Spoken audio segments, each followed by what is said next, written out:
Okay, so in this recording, which you don't need to know my name, because fuck you, you don't need to know my name, alright? I'm going to analyze originality in music. Some people, they're like, you know what, there's no originality. It's just people borrowing stuff from each other. And I'm all like, you know what, fuck you, you're wrong. No, I kind of disagree with that. I think people like exaggerate that point. There is, in fact, a significant amount of originality in this field, I would say. So, some things are basically original, some things are basically borrowed from another original source. That sums up a lot of what goes on, in my opinion. So if you disagree with my opinion, I'm going to present what's known as an argument, and I'm going to change your mind because I'm a fucking great arguer. Like, out of all the arguers out there, I think I'm like in the top, at least like fucking, I was going to say like top 10. It's definitely like top 100 million. I don't know about top 10. I could be top 10. Let's see. I don't know. It's up for you to decide. Listen to my argument and you can like give me a score or whatever. So yeah, basically, although you know what, when you argue, people never change their minds anyways, Who the fuck changes their mind? People are idiots, They're like, no, I have an opinion and fuck everyone else who disagrees with me. I'm always right. I'm never going to change my mind. Kiss my ass, That sums up. That's like the world's national anthem. I guess can you say a world's national anthem? It seems like a contradiction of terms, world and national, whatever. That's like the worldly anthem, It's like, no, I'm right about everything. Don't change my mind. Kiss my ass at the end. Okay. So, but like 0.1% of people, they change their mind on a topic. So I'm addressing that 0.1%. As for their other 99.9%, they should just stop listening. They should kiss my ass, So, here's my argument. I'm going to use an example to back up my argument, which is fucking brilliant. It's a brilliant argument. I'm going to use an example in a brilliant manner. Man, I can't wait to hear this shit. I'm not sure what I'm going to say, but I'm sure it's going to be good. So, the Isley brothers in 1963, this is some music history. It has to do with a copyright infringement lawsuit. 1963, they put out a song titled Love is a Wonderful Thing. And then, later, some point after 1963, there was some gentleman, I almost said jerk off. I shouldn't say jerk off. I might offend people who are fans of this guy. He's not a jerk off. No, some gentleman by the name of Michael Bolton, who may or may not be a jerk off. He's a fantastic musician. He's not a jerk off. Maybe. I don't know. We'll see. So some gentleman named Michael Bolton, he put out a song entitled Love is a Wonderful Thing, which, the titles are the same. No big deal. Whatever. Because this is basically a very generic statement, expression, phrase, song lyric. It's been used a lot pre-1963. So, which the defendants in this case, Michael Bolton and his posse, I guess you could call it, he has a posse. They're like, yeah, everyone's love is a wonderful thing, But then the plaintiffs, they were all like, hey, wait a second. Yeah, a lot of people use that, but listen, in our song, the Isley Brothers are all like, love is a wonderful thing. And in your song, Michael Bolton is all like, love is a wonderful thing. It's the same fucking thing, So then there was like a whole debate that ensued over, did you take this, did you not take this, whatever.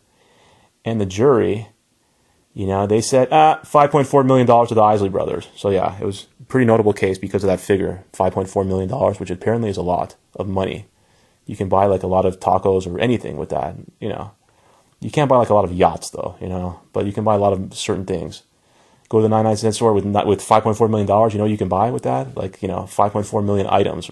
Sometimes more than that, because some items are less than 99 cents. Some items are actually more than 99 cents, though, too, but it's not that many. Like, if you want to buy a gallon of milk, let's say.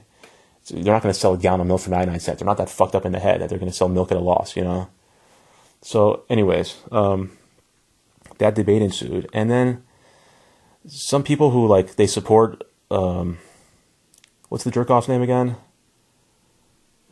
Bobby something, I don't remember his name. Michael Bolton. They're like, hey, love is a wonderful thing. It's a generic statement, lyric, and how many fucking ways can you sing that? So just because Michael Bolton's version, and they argue that the versions are not necessarily that similar either. They are that similar though. The melody, the delivery, they're the same. Michael Bolton's is a little slower. That's about the main difference that I noticed. So they're like, how many ways can you sing love is a wonderful thing? Idiots. They usually say idiots in the end of that. So my answer to that is I feel like you can sing it maybe, I don't know, zillions of different ways. I mean, I think I'm right about this. Let me try to come up with like at least 1 zillion, and then we'll see. And then someone else can do the other zillion, like few zillion. So the original way is love is a wonderful thing. That's the Isley Brothers / Michael Bolton. Then there's, let's see, love is a wonderful thing. Love is a wonderful thing. Love is a wonderful thing. Love is a wonderful thing. Love is a wonderful thing. Love is a wonderful thing. Love is a wonderful thing. Love is a wonderful thing. Love is a wonderful thing. Love is... I know I don't have the best voice in the world. So, so what? I'm just trying to make a point here. I never said I was, a singer the caliber of Monsieur Michael Bolton. But whatever. Love is a wonderful thing. Love is a wonderful thing. Love is a wonderful thing. Love is a wonderful thing. Love is a wonderful thing. Love is a wonderful thing. So there's some. I can do a lot more if you want. I think I can get to a zillion if you just like put a gun to my head or something, if I just don't have anything else to do. And I think like other people can also come up with a zillion. So basically there are a lot of fucking ways you can sing that. Okay? Love is a wonderful thing is essentially, there's a strong element of originality and uniqueness in that. I'm pretty sure. It has to be, But then Michael Bolton, this fucking jerk-off idiot, during the trial, he's like, "Hey, listen, I've never even heard that other fucking song. I came up with love is a wonderful thing all on my own. If they happen to be similar, which I'm not saying they are, if they happen to be similar, it's just a coincidence." That's a coincidence? Kiss my ass, Michael Bolton. If I had been in that jury, I would have just fucking punched that motherfucker in the face right then and there. I would have gotten up out of my seat, just assaulted that motherfucker. Then I would have been on trial afterwards. There would have been back-to-back trials. So, yeah, mine would have been a criminal trial, though. His is more like one of those financial ones. But, dude, there's no coincidence that makes you sing the exact same lyric. Yes, it is a generic lyric, but the exact same lyric, basically the exact same way. The odds of that, I mean, they're like, this is my estimate. You know how many musicians there are out there putting out songs? A lot. What are the odds that 2 of them are going to arrive at something like that? Same lyric, same melody, same manner of delivering that lyric. They're going to arrive at that same thing, with the same lyric. What are the odds among all the freaking musicians in the world that's going to happen? There's going to be that overlap. I'd say once out of every 50 years, maybe there'll be one overlap, All other examples are cases of one artist borrowing an element from the other artist, an original element, I'm pretty sure, I guess Michael Bolton, he could have like backed up his case by saying, hey, is like everywhere. Everyone's fucking doing that. Even that would have been kind of iffy for him to do that, but I don't think he did it. I'm very familiar with the details of this case. Don't think I'm some fucking ignorant guy just running my mouth. I might be, but I definitely read about this case. And basically here's what else happened. Okay, this is also pretty relevant. If you want to know why they awarded $5.4 million to the Isley Brothers, which that's a lot of money. It's a little too much. Because this fucking guy, he's such a cocksucker apparently. I know he's not. He's a great guy and everything. Maybe he's the best musician ever, by the way. He might be the best songwriter ever. He could be. I wouldn't know. I don't listen to Michael Bolton because I'm a fucking man. Why would I listen to Michael Bolton? Fucking... Are you kidding me? I listen to the Rocky theme song most of the day, And then I spend the rest of the day listening to like the rest of the Rocky albums, the soundtracks. Occasionally listen to gangster rap. And every once in a while, not too often, I listen to Bananarama. So I'm a fucking man. Except the Bananarama thing makes me think I might be partially gay. But basically, I'm a man. Fuck Michael Bolton. If you listen to Michael Bolton, you're 100% gay, definitely. I'm not trying to disrespect gay people, by the way. If you want to be gay, that's fantastic. Be gay, listen to Michael Bolton, and whatever. You're gay, But I'm a straight man, probably, so I don't listen to Michael Bolton. And also, he's a cocksucker. He might be the greatest, but I'm just saying, he might be the greatest songwriter ever, but in this particular case, come on, man. Don't be a fucking idiot, okay? No one's going to arrive at the same freaking thing. Same lyrics, same melody, same delivery, just by coincidence. Kiss my fucking ass, Michael Bolton. That's the name of my album, by the way, if I'm a musician. I'm a musician. kiss my ass, Michael. What was I going to say? So yeah, during the trial, Michael Bolton, he was all like, not only did I not borrow from that song, I've never heard that song. I don't even know who the fuck the Isley brothers are. I don't know anything. I've never even turned on my radio before. I've never heard any other song before in my life.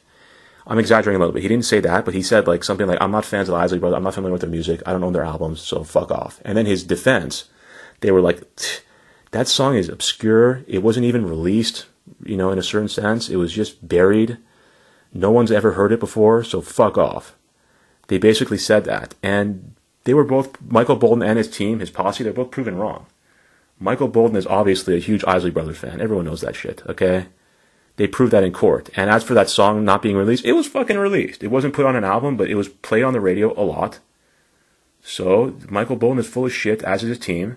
So the jury was so annoyed by this guy, they were like, oh, you fucking piece of garbage. You're definitely a jerk off. That's $5.4 million, You lying son of a bitch. I think that's kind of what happened.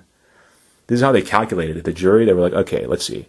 Like, 67% of that song's value is in Love is a Wonderful Thing, which is stolen. So 67%, and like 27% of the album's value is in that one song. So we're going to give 0.67 times 0.27, do all the multiplication, all that shit, times the revenue from that album. I think they did some mathematical thing. They're like, okay, 5.4 million, the end. It's 5.4 million? Holy shit. That sounds like a lot. Like I said before, 99-cent store, you can really clean up with $5.4 million. So, what else do I have to say about this? I know I have a lot of commentary on this. I want to make sure people agree with me, with my argument that Michael Bolton is just a cocksucker. So, no, but he's a great musician. I'm sure he's fantastic. But mathematically, his defense in this case didn't really hold water. And I think the plaintiff's argument was pretty solid, even though ultimately at the end of the day these two songs are vastly different. We're talking about the fucking chorus, the memorable part of the song. Again, there's no coincidence there. It's taken. Oh yeah, and also Michael Bolton. This is what I was forgetting to mention, which this might not be interesting at all, but I'm going to talk about it anyways. His team was like, okay, listen. He played for the jury. They played like a recording of Michael Bolton and his co-writer composing the song, coming up with the song, because they recorded that apparently. They always keep the recorder on just in case they come up with some tune. They want to make sure it's on. They're not going to forget it. So they played back that whole thing. And then at one point, Michael Bolton, he said to his partner, he's like, hey, this song sounds a little bit like, I think it might sound like that Marvin Gaye song, Something Wonderful, whatever. So that was his suspicion, but I guess they checked it and they found out the song don't sound at all the same. But then the plaintiffs, they were all like, hey, listen, Michael Bolton realized that his song was similar to another song he had heard before. He just couldn't identify that other song. He couldn't pinpoint what it was. His brain was like, it had like he's like, okay, there's definitely some similarity. I've heard this before. Love is a one. I've heard that shit before. Now, but he couldn't identify the actual song it came from. So they presented that argument. The jury probably went along with that, and voila, music history. So fascinating stuff. And the point is, ultimately, there's some original stuff out there. It's original combination. It's unique. It's not just, those songs are like that. All songs are like that. You can't claim copyright infringement. That's not quite true. It's not just all songs are like that.